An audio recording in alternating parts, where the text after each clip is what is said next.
China has its Belt and Road Initiative, and we think that there's a much more equitable way to provide for the needs of countries around the world. We represent values that our democracies represent, and not autocratic lack of values.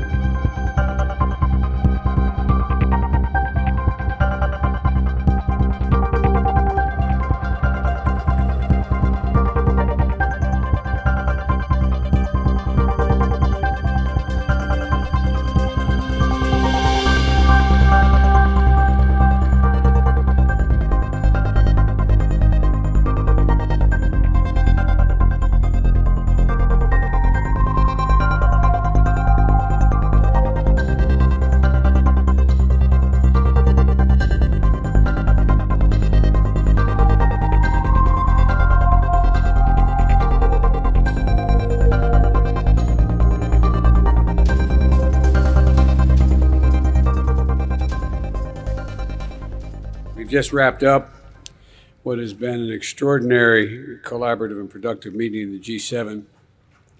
Everyone at the table understood and understands both the seriousness and the challenges that we are up against and the responsibility of our proud democracies to step up and deliver for the rest of the world. That's what the G7 is all about, and rallying the world's democracies to meet the challenges that the world faces and deliver for our people and for people, quite frankly, everywhere. Ending the pandemic and maintaining robust support for an equitable, inclusive global economic recovery were the top priorities of our nations as we got together.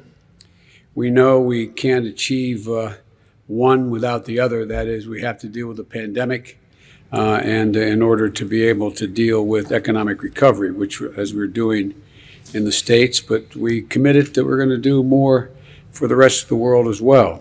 I committed that we would provide a half a billion beyond the 80 million we've already done, 500 million doses of Pfizer vaccine, which we contracted to pay for, in addition to money we put into the COVID. That generated was a commitment by the rest of our colleagues at the G7 that they would provide another 500 million. So we're going to have 1 billion doses of vaccine.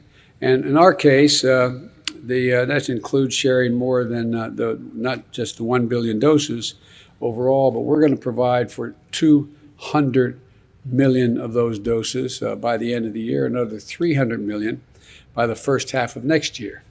And so it was greeted with some enthusiasm. And we've agreed to work together so that the world is better prepared to detect and deal with future pandemics, because there will be future pandemics. We also made a momentous commitment at the G7 to help meet more than $40 trillion need that exists for infrastructure in the developing world. I put forward an idea that was called, we named the Build Back Better World Partnership, which is, we're calling it the B3W. The point is that what's happening is that China has its Belt and Road Initiative, and we think that there's a much more equitable way to provide for the needs of countries around the world. And so it's a values-driven, high-standard, transparent financing mechanism we're going to provide and support projects in 4 key areas: climate, health, digital technology, and gender equity. And we believe that will not only be good for the countries, but be good for the entire world and represent values that our democracies represent, and not autocratic lack of values. By harassing the full potential of those who are harassing, we're going to have to change things. That's the whole idea.